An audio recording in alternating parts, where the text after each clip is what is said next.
Hello बच्चों। बेटा आज हम लोग बीएससी का कोर्स स्टार्ट करने जा रहे हैं क्वांटम मैकेनिक्स।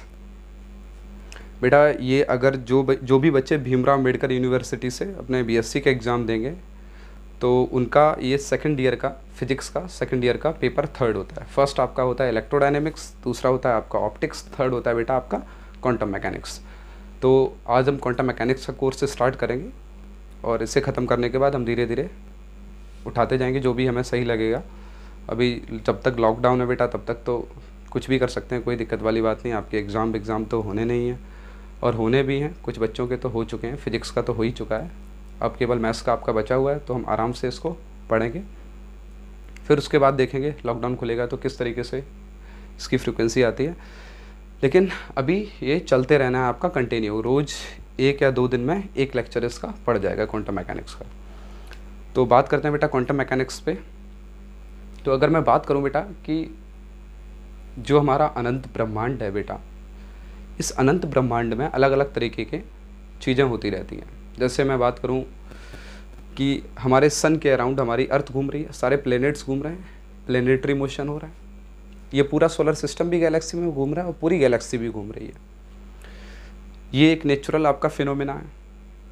नेचुरली है बेटा, कौन घुमा रहा है उसको हमें नहीं पता, नेचर ही घुमा रहा है, सारे काम नेचर करता है। हमने बॉल को फेंका, बॉल नीचे आई, पत्तों का पेड़ों से गिरना, पानी का भाप बन जाना, सन से रेडिएशन आना, हवा का चलना, हाई प्रेशर से लो प्रेशर, लो प्रेशर से। अब देखिए बेटा, पानी का हायर पोटेंशियल एनर्जी से लोअर पोटेंशियल एनर्जी पे बहना, ये सारे बेटा नेचुरल फिनोमेनाज हैं। तो हमने क्या किया बेटा, ये जितने भी नेचुरल फिनोमेनाज थे इनको अंडरस्टैंड करने के लिए, इनको समझने के लिए एक वेटर वे में हमने क्या बनाया बेटा, सेट ऑफ रूल्स कुछ बनाए, कुछ सेट ऑफ रूल्स बनाए और उनको क्या बोला बेटा कि ये क्या है, लॉज ऑफ फिजिक्स। क्या बोल दिया, इन जितने भी नेचुरल फिनोमेना हैं इनको समझने के लिए बेटा हमने क्या बनाए, कुछ सेट ऑफ रूल्स बनाए और उनको क्या बोल दिया बेटा, लॉज ऑफ फिजिक्स। फिर उन लॉज ऑफ फिजिक्स से बेटा अलग अलग तरीके की ब्रांचेस बनी। जैसे अगर मैं बात करूँ कि सारी गतियाँ जितनी भी बेटा जितने भी टाइप के मोशन होते हैं आपका, जितने भी टाइप के मोशन होते हैं, सर्कुलर मोशन हुआ, रोटेशन मोशन हुआ, वो सिंपली जितने भी प्रकार की गतियाँ हैं, बॉल का नीचे गिरना, ऊपर जाना, पंखे का चलना, ये करना वो करना, जितने भी ये मोशंस हैं, जितने प्रकार की गतियाँ, जितने भी फोर्सेस, ठीक है बेटा, जो भी हमने पढ़े हैं, टॉर्क है आपका, ठीक, एंगुलर मोमेंटम है, ये सारा सब कुछ बेटा हम किस में पढ़ते हैं, क्लासिकल मैकेनिक्स के अंदर। मतलब क्लासिकल फिजिक्स जितनी भी थी 1900 तक बेटा हम लोगों ने केवल और केवल क्लासिकल फिजिक्स के बारे में जाना, उसी के लॉज बनाए, उसी की थ्योरीज बनाई। समझने के लिए चीज़ों को, करंट का बहना, हमने एक अलग ब्रांच बेटा डिज़ाइन कर दी, इलेक्ट्रोमैग्नेटिज्म, पानी का भाप बनना, ठीक है बेटा, टेम्परेचर का जहाँ आया वहाँ हमने अलग सेट ऑफ रूल्स बना दिए, टेम्परेचर की कहानी जाई वहाँ हमने अलग सेट ऑफ रूल्स बना दिए। और बेटा एक और नई ब्रांच पैदा हुई, थर्मोडायनेमिक्स, लाइट को समझने के लिए कि लाइट किस प्रकार की होती है, किस प्रकार चलती है, किस प्रकार रिफ्लेक्शन करती है, किस प्रकार रिफ्रैक्शन करती है। तो ये सारे जो फिनोमेना थे इसके लिए बेटा हमने ब्रांच बनाई ऑप्टिक्स। तो ये सारे नेचुरल फिनोमेना समझने के लिए बेटा हमने 1900 तक जो 1900 तक जो भी थ्योरीज पढ़ी वो बेटा किसके अंडर आती हैं, क्लासिकल फिजिक्स के अंदर। तो पहली आपकी इसमें ब्रांच थी क्लासिकल मैकेनिक्स, दूसरी थी आपकी थर्मोडायनेमिक्स, तीसरी थी बेटा आपकी इलेक्ट्रोमैग्नेटिज्म। हम आगे बढ़े और कहानी है 1900 बेटा 1900 में एक धमाका हो गया। धमाका क्या हुआ बेटा कि जो ये क्लासिकल मैकेनिक्स थी बेटा, ये 2 डोमेन को बताने में असफल हो गई। अब कौन कौन से बेटा 2 डोमेन थे, पहला तो जब पार्टिकल की वेलोसिटी या फिर किसी भी बॉडी की वेलोसिटी क्या होगी बेटा, बहुत ज़्यादा हो गई। बहुत ज़्यादा का मतलब as nearly to speed of light 3 × 10⁸ metre per second, उसके बराबर नहीं, उसके आसपास हो गई, या फिर कह सकते हैं बराबर भी होगी, उससे ज़्यादा नहीं हो सकती बेटा। तो हमारी क्लासिकल मैकेनिक्स इस चीज़ को बताने में बुरी तरह से फेल हो गई, या फिर कह सकते हैं कि कुछ चीज़ों में को हमने सुधार करके क्लासिकल मैकेनिक्स में, और इस चीज़ को हमने समझने लायक बना भी लिया। मतलब कि पार्टिकल की वेलोसिटी अगर स्पीड ऑफ लाइट की वेलोसिटी के आसपास हो जाए तो कुछ चीज़ों में हम लोगों ने चेंज करके थोड़ा हमें मेहनत करनी पड़ी और हमने एक अलग थ्योरी को डिज़ाइन किया बेटा। कौन सी थ्योरी थी? जिसे हम बोलते हैं स्पेशल थ्योरी ऑफ रिलेटिविटी। इसमें क्या हुआ बेटा, देखिए बेटा, आपने ये फॉर्मूले देखे होंगे, E equals to m c square, m equals to m not root 1 minus v square upon c square, l equals to l not root 1 minus v square upon c square. ये क्या है फॉर्मूले, ये तो हम पढ़ेंगे, लेकिन फिर भी थोड़ा सा मैं आपको बता देता हूँ कि जब हमारी बॉडीज़ की या फिर हम कहें किसी पार्टिकल की, या फिर जो साइंटिस्ट लोग बड़े बड़े एक्सेलरेटर में काम करते हैं, जैसे प्रोटॉन है, प्रोटॉन को अगर मैं 1,00,000 वोल्ट का पोटेंशियल दे देता हूँ तो बेटा इस प्रोटॉन में क्या हो जाएगा, बहुत हायर वेलोसिटीज़ आ जाएंगी, स्पीड ऑफ लाइट के कंपैरिजन बहुत आसपास उसके पहुँच जाएगा। तो ये पार्टिकल का जो मोशन है वो बेटा हम क्लासिकल मैकेनिक्स के इसके बाद क्लासिकल मैकेनिक्स के लॉज लगा के इसके मोशन को नहीं समझ पा रहे थे। दिक्कत ये हो गई, तो एक तो यहाँ पर फेल हो गई हमारी कौन, क्लासिकल मैकेनिक्स। बेटा पूरा का पूरा स्पेस एंड टाइम का पूरा कहानी बदल दी। जब पार्टिकल स्पीड ऑफ लाइट के आसपास पहुंचता है तो स्पेस और टाइम की कहानी पूरी पलट जाती है। स्पेस कॉन्ट्रैक्ट हो जाता है, टाइम डायलेटेड हो जाता है, मास बढ़ जाता है। बहुत इंटरेस्टिंग ब्रांच है ये आपकी, जिसे हम बोलते हैं स्पेशल थ्योरी ऑफ रिलेटिविटी। ये ब्रांच बेटा, इसके जन्मदाता कौन है, मेनली हम बोल सकते हैं इसके जन्मदाता बेटा कौन है, सर अल्बर्ट आइंस्टीन। इन्होंने जब 1905 में अपना पहला एक्सपेरिमेंट किया था, फोटो इलेक्ट्रिक इफेक्ट, यहाँ से बेटा इस ब्रांच का जन्म हो गया था, थ्योरी ऑफ रिलेटिविटी। दूसरी बेटा क्लासिकल मैकेनिक्स कहाँ फेल हुई, जब पार्टिकल का साइज बहुत ज़्यादा छोटा कर दिया गया, किसी भी बॉडी का साइज बहुत ज़्यादा छोटा कर दिया, मतलब हम बात करें एटम, प्रोटॉन्स, न्यूक्लियॉन्स, इलेक्ट्रॉन्स, इनकी अगर मैं बात करूं तो बेटा इनके मोशन को भी बताने में बुरी तरह से क्लासिकल यहाँ तो बेटा एकदम धराशायी हो गई, बुरी तरह से फेल हो गई, मतलब इसके बारे में कुछ नहीं बता पाया, बिल्कुल काउंटर इंट्यूटिव, कहानी ख़त्म हो गई क्लासिकल मैकेनिक्स की। तो यहाँ से बेटा जो एटॉमिक रेलम या फिर एटॉमिक वर्ल्ड के लिए, एटॉमिक दुनिया के लिए हमने एक नई ब्रांच को पैदा किया। हमने नहीं, साइंटिस्ट थे सर मैक्स प्लैंक, इनका एक्सपेरिमेंट आया था, इनका पेपर पब्लिश हुआ था दिसंबर 14, 1900 में ब्लैक बॉडी रेडिएशन के ऊपर, और इन्होंने फॉर्मूला दिया था एक बहुत बेहतरीन formula, E equals to h nu. H होता है बेटा प्लैंक्स कांस्टेंट, न्यू होता है फ्रीक्वेंसी। इन्होंने एनर्जी को एक अलग ही वे में डिफाइन कर दिया, E equals to h nu के फॉर्म में, मतलब एनर्जी फ्रीक्वेंसी के ऊपर डिपेंड कर रही है। तो यहाँ से बेटा जो नई ब्रांच निकल के आई, जो एटॉमिक मोशन को समझाने में, जैसे रदरफोर्ड का मॉडल था कि जो इलेक्ट्रॉन होता है वो घूमते घूमते घूमते घूमते एक दिन न्यूक्लियस के अंदर आके गिर जाएगा। इस थ्योरी को रदरफोर्ड नहीं समझा पाए थे, ये ड्रॉबैक था रदरफोर्ड की थ्योरी का। ये बेटा किसने, नील्स बोर ने आके समझाया, किसकी हेल्प लेके, क्वांटम मैकेनिक्स। इस जो सूक्ष्म पार्टिकल की हम जिस ब्रांच में स्टडी करेंगे कि उसका मोशन किस प्रकार होगा। बेटा अगर मैं बात करूं सूक्ष्म पार्टिकल का मोशन, अगर इसकी वेलोसिटी के बारे में बात करूं, अगर इसकी वेलोसिटी स्पीड ऑफ लाइट के आसपास होती है तो बेटा हम किस में स्टडी करेंगे, रिलेटिविटी में, इस स्पेशल थ्योरी ऑफ रिलेटिविटी में। पार्टिकल की वेलोसिटी अभी भी क्या है बेटा, कम है, बट है क्या, वो बहुत छोटा है। और उस पार्टिकल की स्टडी हम कौन सी ब्रांच में बेटा करते हैं, क्वांटम मैकेनिक्स की।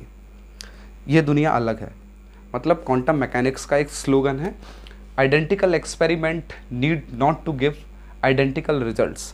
कि अगर बेटा हम सेम तरीके के एक्सपेरिमेंट करते हैं, सेम तरीके के एक्सपेरिमेंट हमने किए, मान लीजिए एक केजी की मेरे पास क्या है, बॉल है, वो मैंने सामने दीवार में फेंक के मारी तो कितना फोर्स लगा, सेम 1 kg की दूसरी बॉल है हमारे पास, सेम साइज़ की, सब कुछ सेम, अगर मैंने वॉल पे मारा तो दोनों बॉलों ने जो फोर्स लगाया है दीवार के ऊपर, वो बेटा कितना लगना चाहिए, दीवार के ऊपर फोर्स इक्वल लगना चाहिए। और क्लासिकल मैकेनिक्स इसको बहुत अच्छे से डिफाइन करता है। लेकिन अगर मैं बात करूं कि एक प्रोटॉन को मैंने फेंक के मारा, ठीक है, और सेम दूसरे प्रोटॉन को फेंक के मारा, तो वहाँ क्या होगा हमें बिल्कुल पता नहीं। क्या दोनों प्रोटॉन्स आइडेंटिकल रिजल्ट देंगे, बिल्कुल पता नहीं, दे भी सकते हैं नहीं भी दे सकते हैं, कोई श्योरिटी नहीं है बेटा। क्वांटम मैकेनिक्स पूरी अगर अपनी बात करें, पूरी जो भी बात करती है क्वांटम मैकेनिक्स, वो सारी प्रोबेबिलिटीज़ पे बात करती है। कि अगर मैं बोलूँ कि अगर जैसे हमारे पास रिफ्लेक्शन फिनोमेना हो रहा है, ये आप नोट कर लीजिए, इसको मैं रब करने वाला हूँ बेटा, मैंने लिखा हुआ है, आप देखिए, स्पेस टाइम क्या होता है यहाँ पर बेटा, इंट्यूशन ख़त्म हो जाते हैं। यहाँ बेटा कौन सा इंट्यूशन हमारे, यहाँ तो इंट्यूशन ही बिल्कुल ही ख़त्म हो जाते हैं, हमें अलग से इंट्यूशन ग्रो करने पड़ते हैं फिजिक्स को अलग से समझने के लिए। तो बेटा ये मैं रब कर देता हूँ थोड़ा इस साइड का एरिया।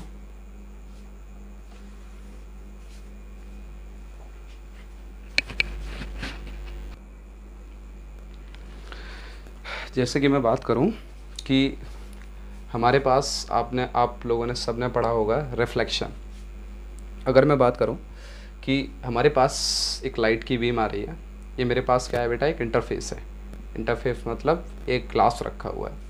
यहाँ से कुछ लाइट बेटा क्या हो गई, रिफ्लेक्ट हो गई, और कुछ लाइट बेटा क्या होगी, अगर ये नॉर्मल है, ये नॉर्मल है, तो कुछ लाइट बेटा क्या हो जाएगी, रिफ्लेक्ट हो जाएगी। तो हमारे पास लॉज थे, बेसिक फिजिक्स के लॉज, कि अगर ये एंगल ऑफ इंसिडेंट आई है, ये एंगल ऑफ रिफ्लेक्शन आर है, तो यहाँ से हम बोल सकते हैं आई इक्वल्स टू आर। ये हमारे पास किसने ये दिया, ये बेटा दिया क्लासिकल फिजिक्स ने।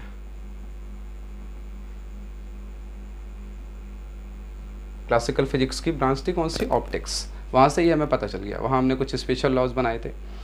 यहाँ अगर रिफ्रैक्शन एंगल आर है तो हमें पता है साइन आई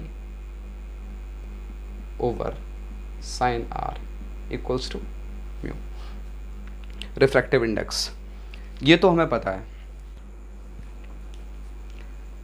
बेटा देखते हैं, अगर मैं बात करूं रिफ्लेक्शन की, तो आप लोगों ने क्लास 12th में बहुत अच्छे से रिफ्लेक्शन पढ़ा है, रिफ्लेक्शन और रिफ्रैक्शन दोनों चीज़ें पढ़ी हैं। तो आप ये फिगर देखिए, ये हमारे पास एक इंटरफेस है, ये इंसिडेंट लाइट है, ये बेटा क्या है, रिफ्रैक्टेड लाइट, ये हमारे पास नॉर्मल है, और ये रिफ्लेक्टेड वेव।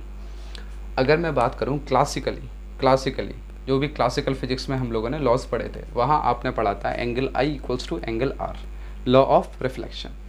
दूसरा आपने क्या पढ़ा बेटा, sine I over sine are equals to mu, कि साइन आई ओवर साइन आर, इसका बेटा रेशियो क्या होता है, रिफ्रैक्टिव इंडेक्स के बराबर होता है, कांस्टेंट के बराबर होता है। तो ये तो बेटा हम लोगों ने क्लासिकली बहुत अच्छे से जान लिया, पता कर लिया।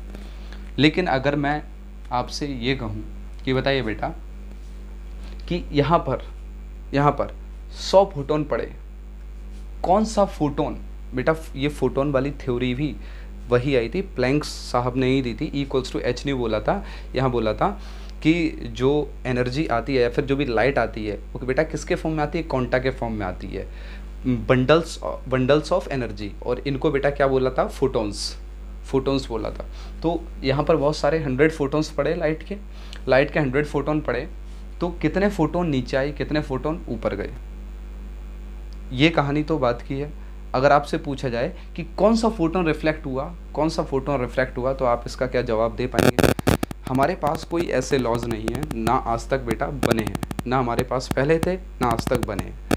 हम केवल इसका बेटा जवाब क्या दे सकते हैं कि कितने परसेंट नीचे आए, कितने परसेंट ऊपर गए, ये बताता है बेटा क्वांटम मैकेनिक्स बेटा किस पर बात करता है, पूरा का पूरा प्रोबेबिलिटी के ऊपर, कि क्या प्रोबेबिलिटी होगी, किसी चीज़ की क्या प्रोबेबिलिटी होगी, किसी चीज़ की होने की क्या प्रोबेबिलिटी होगी। कि अगर मेरे पास पार्टिकल एक डब्बे के अंदर पड़ा हुआ है, एक बॉक्स के अंदर पड़ा हुआ है, तो इसकी क्या प्रोबेबिलिटी है कि वो इस एनर्जी स्टेट में है। बेटा नॉर्मली हम लोग देखते हैं, नॉर्मली फिजिक्स में जो हम लोगों ने क्लासिकल फिजिक्स देखी है, कि पार्टिकल अगर इक्विलिब्रियम में है तो उसके पास जीरो एनर्जी होती है, potential energy zero, kinetic energy zero energy. But quantum mechanics के अकॉर्डिंग उसकी एनर्जी बेटा जीरो नहीं होती है। अगर पार्टिकल बॉक्स में रखा हुआ है तो भी उसके पास कुछ ना कुछ एनर्जी है, बट वो बात कम है, वो बात है कि उसके पास एनर्जी बहुत ज़्यादा कम है। ये कह सकते हैं कि एनर्जी कुछ किसी एक लेवल में, एक क्वांटम लेवल में है बेटा, एनर्जी कम है बट एक क्वांटम लेवल में है। एनर्जी भी वहाँ बेटा क्या हो जाती है, क्वांटाइज्ड हो जाती है। तो काफ़ी कुछ हमें जानने को मिलेगा क्वांटम मैकेनिक्स की दुनिया में, क्वांटम फिजिक्स की दुनिया में। तो मैं स्वागत करता हूँ आपका इस बीएससी के नए कोर्स में, क्वांटम मैकेनिक्स के। अच्छे से पढ़ेंगे, अच्छे से पेपर्स आपका होगा क्वांटम मैकेनिक्स का, कोई टेंशन नहीं है। अगर आप कोई कॉम्पिटिटिव एग्ज़ाम्स की तैयारी कर रहे हैं जैसे जैम वगैरह, तो भी आपको यहाँ से बहुत हेल्प मिलने वाली है। मैं क्वेश्चंस भी करा दूँगा आपको। तो पढ़िए क्वांटम मैकेनिक्स का और मज़े लीजिए फिजिक्स के। Thank you.